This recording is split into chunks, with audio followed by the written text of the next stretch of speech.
तो हम लोग ये पढ़ रहे हैं कि हम इसे बार ग्राफ या दंड आलेख कहते हैं।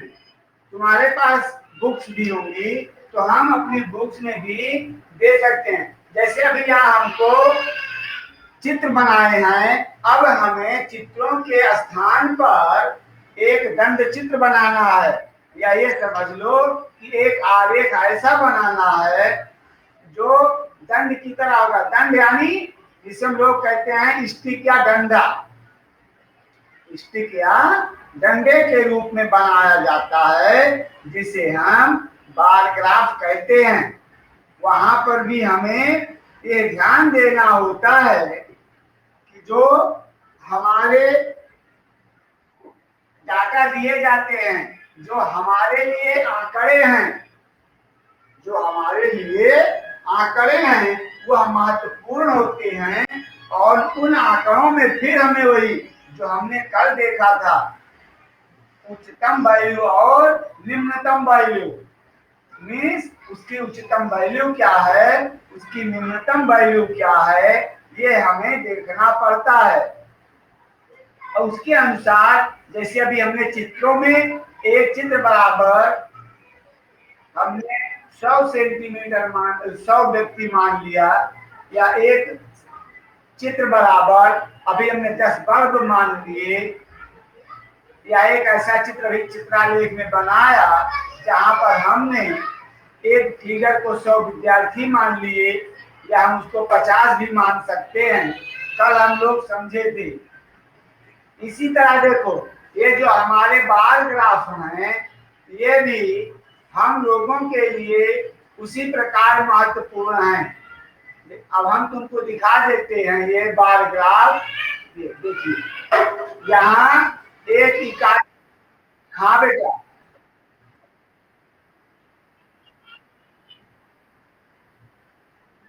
अब बेटा आलेख और आलेख दोनों एक ही है। अच्छा, हाँ बेटा एक ही है, चाहे दंड आलेख लिखो या दंड आलेख लिखो, दोनों एक है, उसमें कोई समस्या नहीं है। तो हम यहाँ पर जो लिखते हैं, चाहे वो दंड आलेख हो या दंड आलेख हो, दोनों का प्रयोग किया जाता है। जैसे अब यहाँ देखिए, ये जो हमने यहाँ जो लाइन खींची हुई दिखाई गई है, यह एक ग्राफ पेपर की लाइन होती है। जब तक हमारे पास ग्राफ पेपर नहीं है, हम अपनी नोटबुक को भी ग्राफ पेपर की तरह यूज कर सकते हैं। और ग्राफ पेपर की तरह यूज करने के लिए हमें अपने हाथों में थोड़ा सावधानी रखनी होगी। पेन और स्केल और पेंसिल का यूज करना होगा। अब जैसे यहाँ देखो ये ग्राफ पेपर दिखाया गया है, इसको क्षैतिज ग्राफ पेपर कहते हैं, क्षैतिज चित्रण है। और ऐसे एक ऊर्ध्वाधर भी होता है, जैसे ये देखो, उसी को यहाँ पर ऊर्ध्वाधर भी दिखाया गया है। दोनों चित्र एक हैं, लेकिन दिखाने का तरीका अलग अलग है।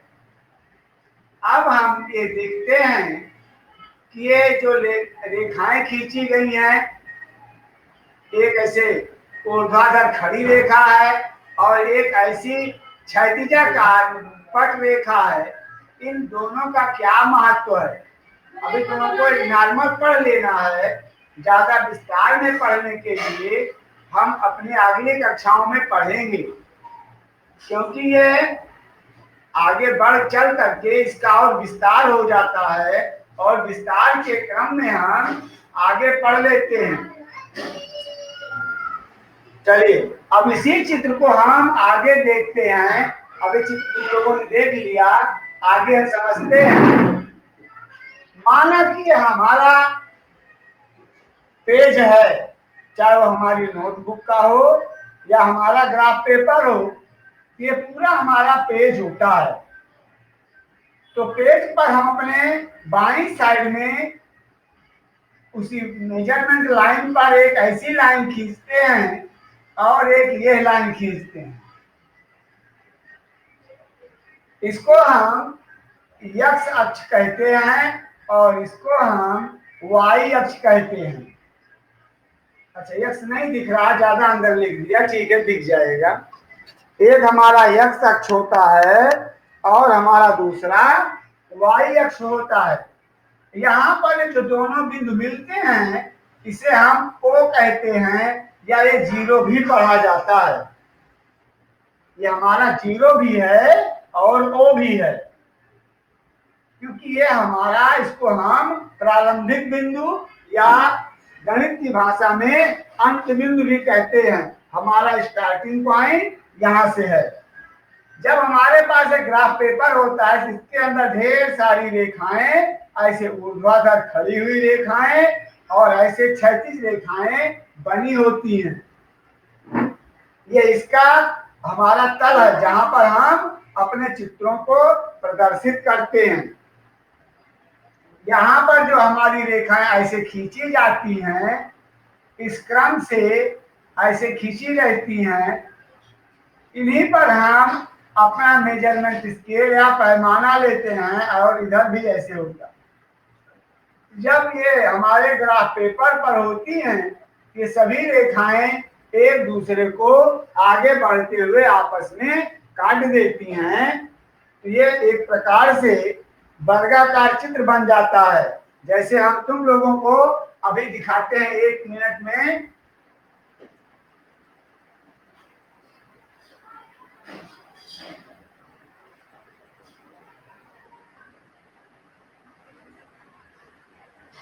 एक मिनट अभी दिखा रहे हैं। जब हम अपने इन चित्रों का प्रयोग करते हैं तो हमारे पास ग्राफ पेपर भी प्रयोग होते हैं।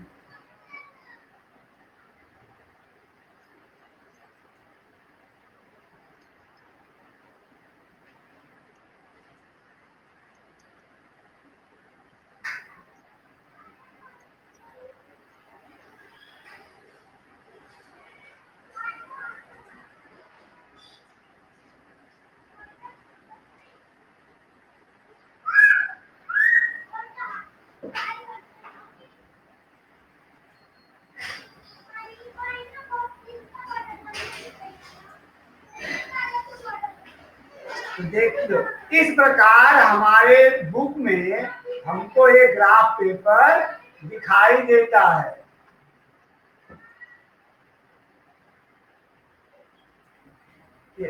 ऐसे हमारा एक पेज दिखाई देता है, और इस प्रकार हमारे पास हमारी नोटबुक में लाइंस भी होती हैं। फिर हम अपने किसी एक बिंदु पर, चाहे इस रेखा पर, किसी भी रेखा पर ऊर्ध्वाधर रेखा खींच लेते हैं, और फिर हम यहाँ पर उसे यक्ष लिख देते हैं। एक खड़ी रेखा खींच लेते हैं जिसे हम यहाँ पर y लिख देते हैं। इस प्रकार हमारा ये ग्राफ पेपर बन जाता है। जब तुम लोगों को ग्राफ पेपर मिलेगा,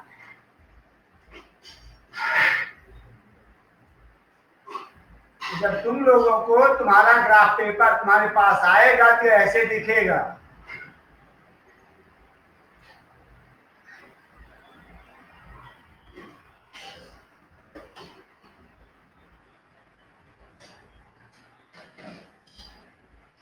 हम लोग जो देख रहे हैं इस क्रम में हमारा ग्राफ पेपर होता है। अब हम यहाँ पर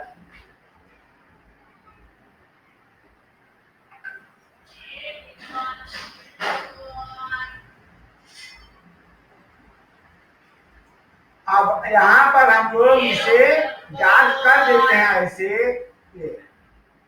और फिर यहाँ से हम इसे डार्क कर देते हैं, और ये हमारी टेबल यहाँ पर बन जाती है।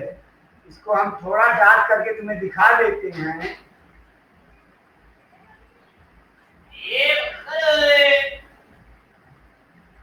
ये अब मानते चलो, ये हमारा यहाँ पर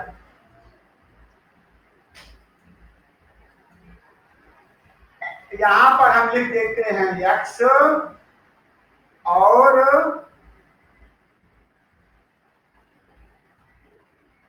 ये हमारा x होता है, और यहाँ पर अपना y एक्सिस लिख देते हैं।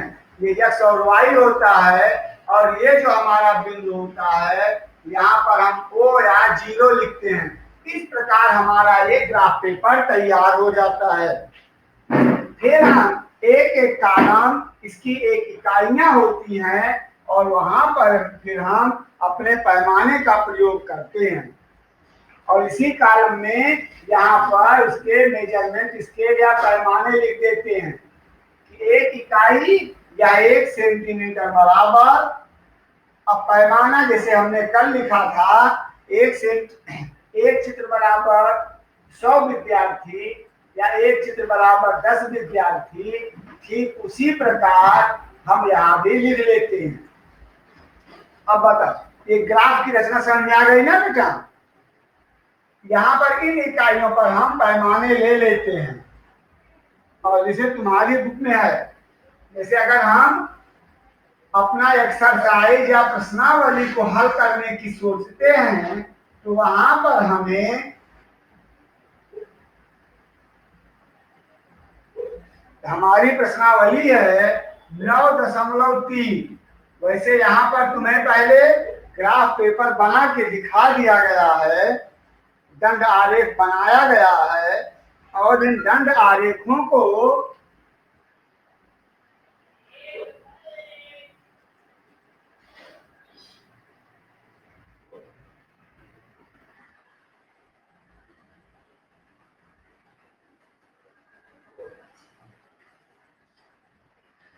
जो बनाया गया है, अभी हम फिर देख लेते हैं कि जो हमारे दंड आलेख बनाए गए हैं उनके क्रम में हम आगे आते हैं। ये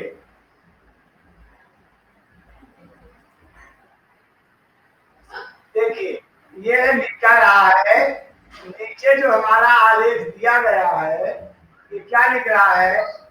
1998 से 2002 में सरकार द्वारा खरीदे गए गेहूं की मात्रा दिखाता है। अब यहाँ देखिए, यहाँ एक कॉलम में हमारा वर्ष लिखा है नीचे और ऊपर के कॉलम में गेहूं उत्पादन की मात्रा लिखी है। और केवल हम अपने चित्रों को देखें तो हमें क्या लिखता है? सबसे ज्यादा बड़ा चित्र कौन किस साल का है, किस वर्ष का है?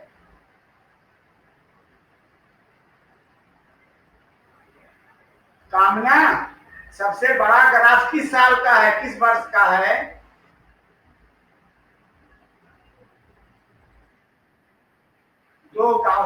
प्रीति, सबसे तो खुशी सबसे छोटा कौन सा है?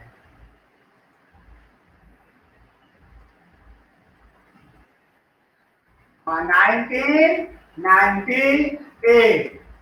और इस प्रकार अगर कोई ये पूछे कि सबसे ज्यादा कब है तो हम ये कह देंगे कि 2002 में सबसे अधिक है और 1998 में सबसे कम है, ऐसा कहेंगे ना बेटा?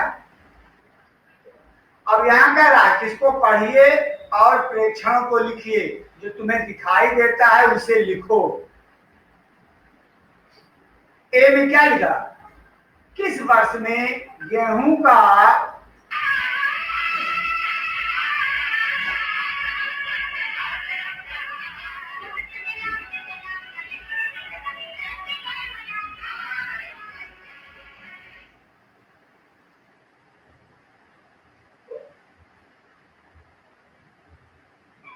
हाँ बोलो।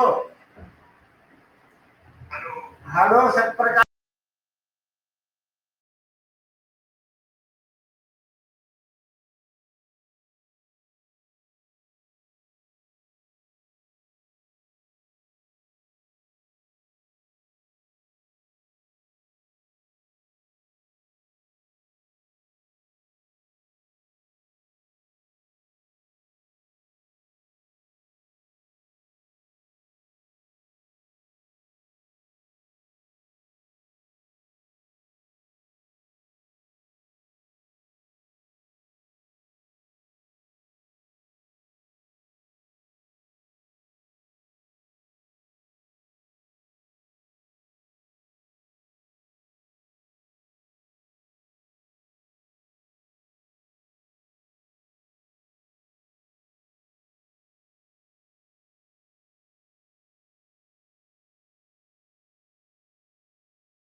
हैं कि जब हम इन दंड आलेखों को देखते हैं तो यहाँ पहले में लिखा किस वर्ष गेहूं का अधिकतम उत्पादन हुआ। तो ये चित्र हमें दिखा रहा है कि जो हमारा उत्पादन है, जिस वर्ष हमारा आलेख बहुत बड़ा है, उसी में ये हमारा गेहूं का उत्पादन ज्यादा हुआ है।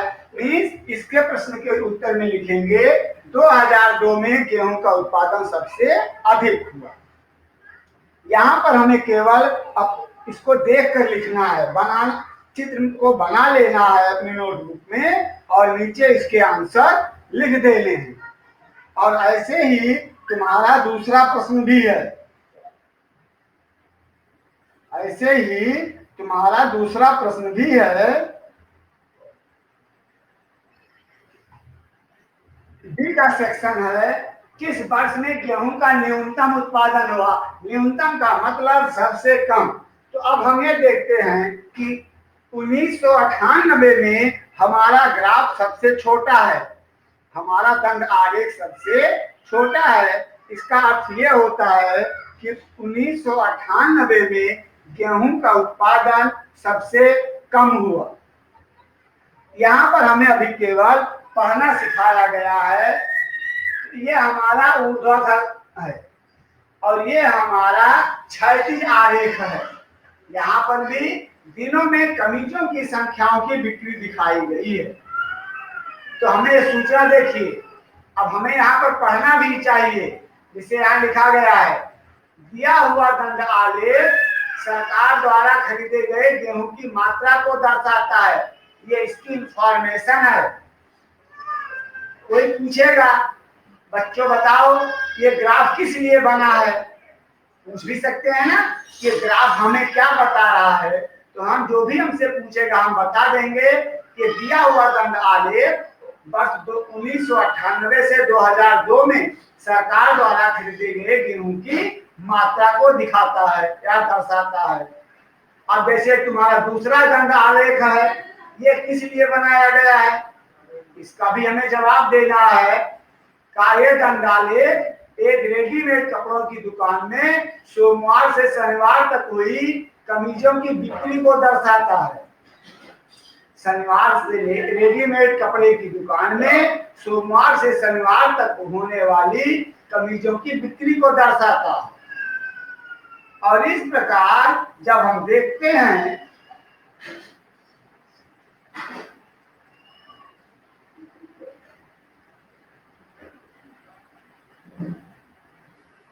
तो हम अपने प्रश्नों को पढ़ लेते हैं।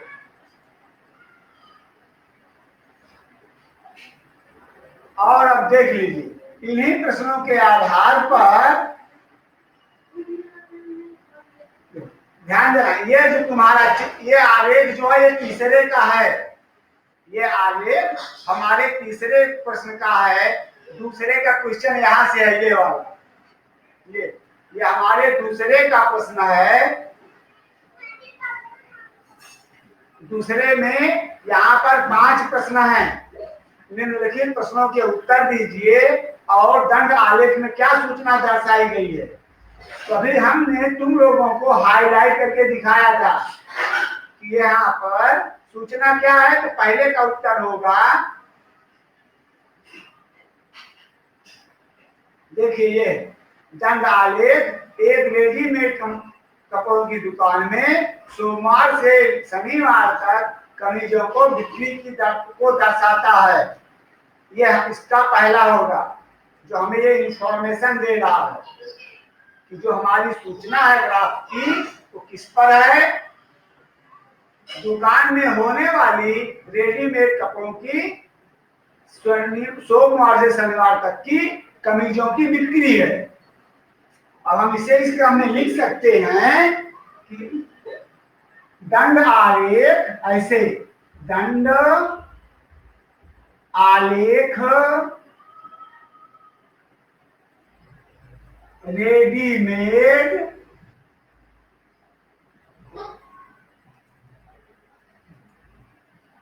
दंड आलेख रेडीमेड कमीज कि सोमवार से, हाँ बेटा, दूसरे के बी नहीं, ए का है। क्या सूचना दर्शाता है, ये वाला है बेटा। शनिवार तक कमीजों की बिक्री दर्शाता है, या कमीजों की बिक्री की सूचना दर्शाता है।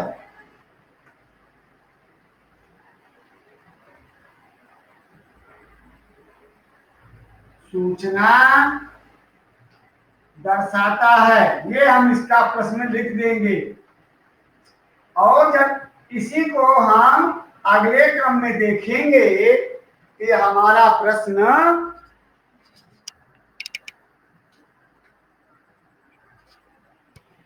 आगे पढ़ा जाता है, और आगे हम देखते हैं कि जो हमारा ये हमारा ए है, दूसरे क्वेश्चन का ए, हम इस प्रकार इन सूचनाओं को ऐसे लिख देंगे। और इसे बी को लिखना है, हम बी को पढ़ सकते हैं। बी में क्या लिखा है, कमीजों की संख्या को निरूपित करने के लिए क्षैतिज रेखा पर क्या पैमाना लिया गया है। तो हम लोग यहाँ देखते हैं क्षैतिज रेखा पर, उसी के ऊपर देखो लिखा गया है, एक इकाई बराबर 5 कमीजें। क्या लिखा गया है, बुक है कि नहीं है सबके पास? रेखा पर, हाँ बोलो। अच्छा, तो तुम्हारे व्हाट्सएप में है, पैमाना लिखा गया, देखो, एक इकाई बराबर 5 कमीजें।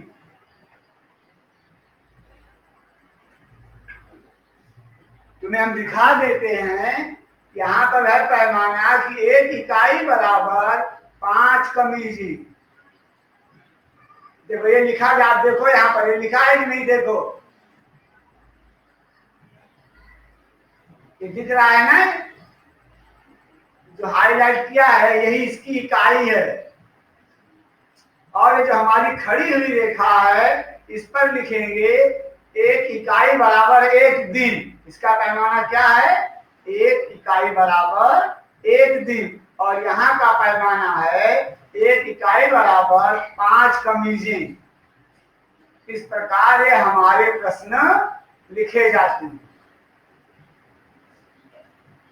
और हम अपने इन प्रश्नों का जवाब यहां लिख सकते हैं। और सी को पढ़ते हैं, सी में लिखा गया, किस दिन अधिकतम कमीजें बेची गईं। सब लोग अपना ग्राफ देखो और हमको जवाब दो कि किस दिन सबसे अधिक कमीजें बेची गईं। केवल देख के बताओ, किस दिन सबसे ज्यादा बिक्री हुई। खुशी बोलो, खुशी। कामना बेटा बोलो, किस दिन सबसे ज्यादा बिक्री हुई कमीजों की। ये वाला ग्राफ देख के बताना है कि किस दिन सबसे ज्यादा कमीज बिकी। हाँ बोलो, हाँ बहुत अच्छा बेटा। यार देखो ये ग्राफ सबसे बड़ा है, इसका अर्थ है कि शनिवार को सबसे ज्यादा कमीजें बिकी। किस दिन सबसे कम बिकी, ये बताओ तुम पर बेटा।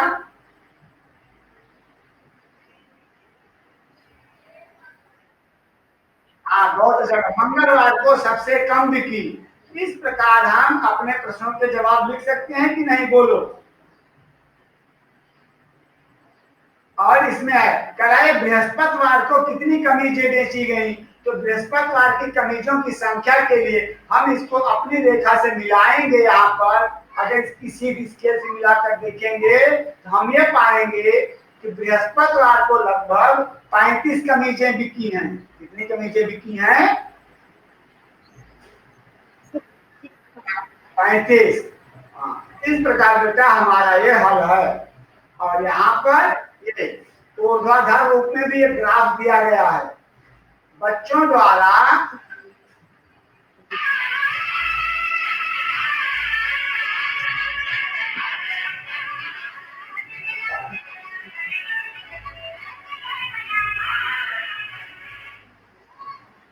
अभी हम लोग जो देख रहे हैं ना बेटा, ये क्या है, यहाँ करा एक बच्चे ने जिसका नाम यहाँ लिखा गया है, अजीज ने अर्धवार्षिक परीक्षा में अंक प्राप्त किए और जो विषय वाइज दिया गया है, क्या दिया गया है, विषय वाइज दिया गया है।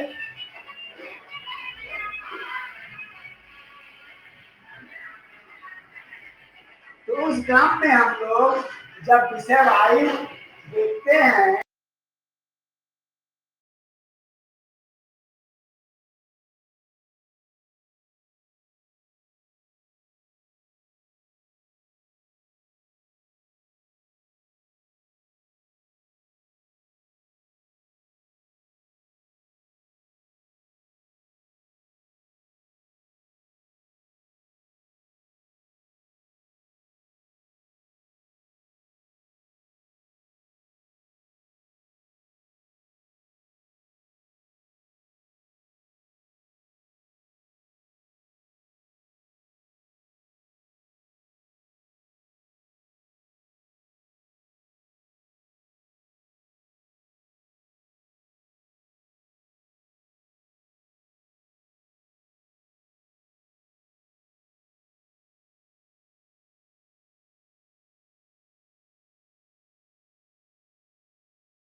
हम अपने प्रश्नों के लिए, अभी हमने यहाँ पढ़ लिया अर्धवार्षिक जो हाफ ईयरली एग्जाम हुआ है उसमें बच्चों को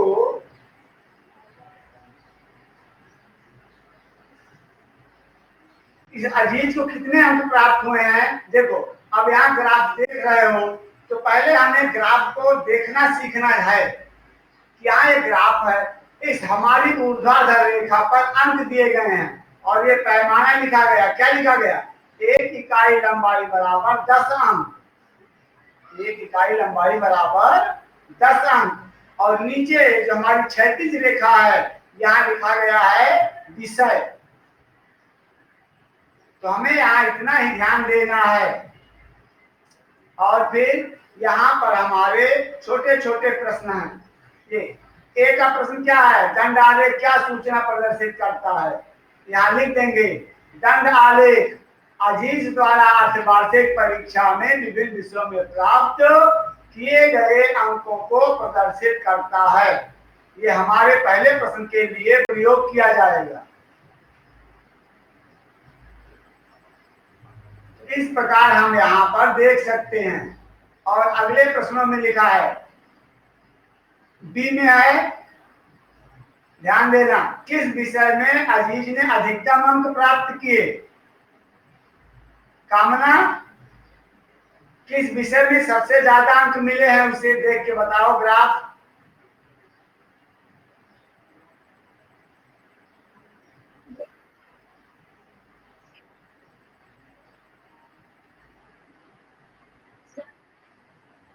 बोलो, हिंदी में सबसे अधिक मिले हैं और सबसे कम खुशी,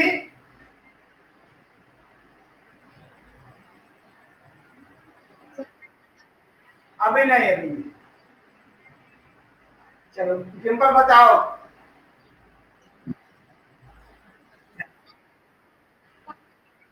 हाँ, सामाजिक विज्ञान में सबसे कम मिले हैं।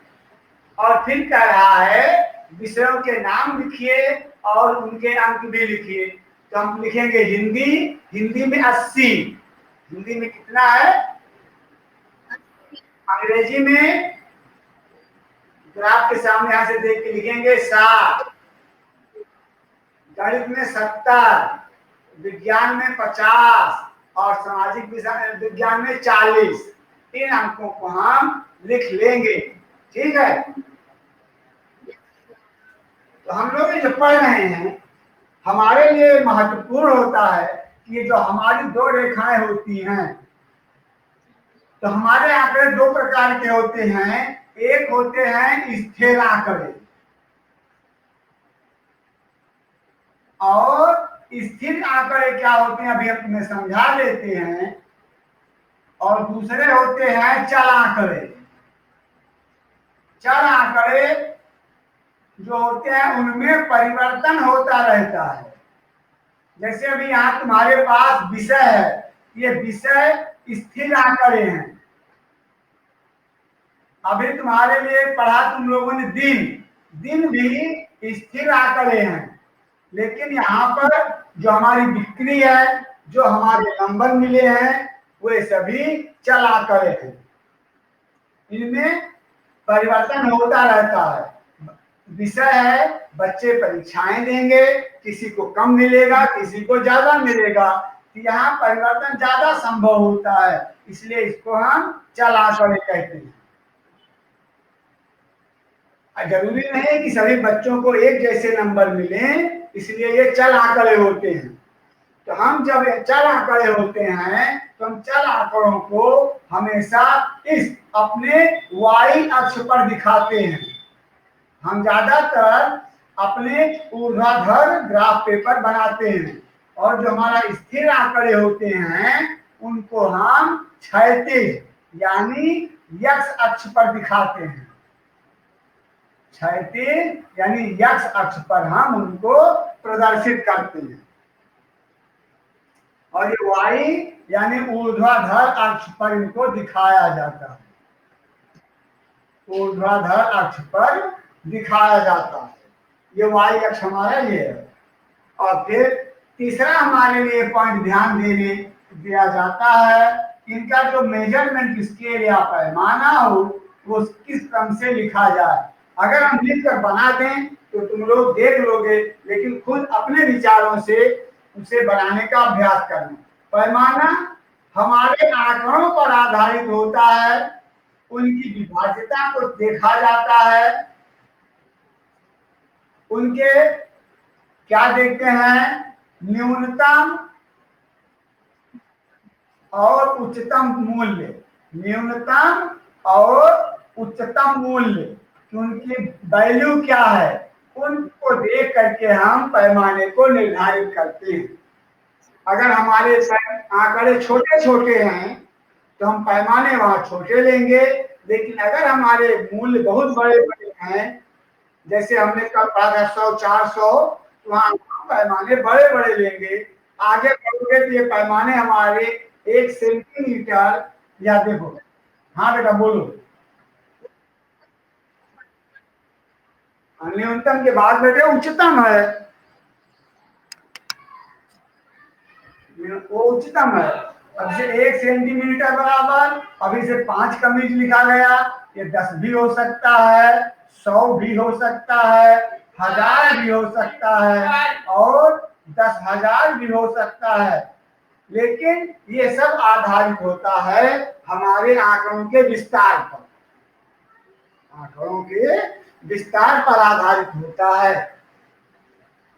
ठीक बेटे, चलिए यहाँ पर तुम लोग इस अपने अभ्यास को सरल कर लेना, और फिर हम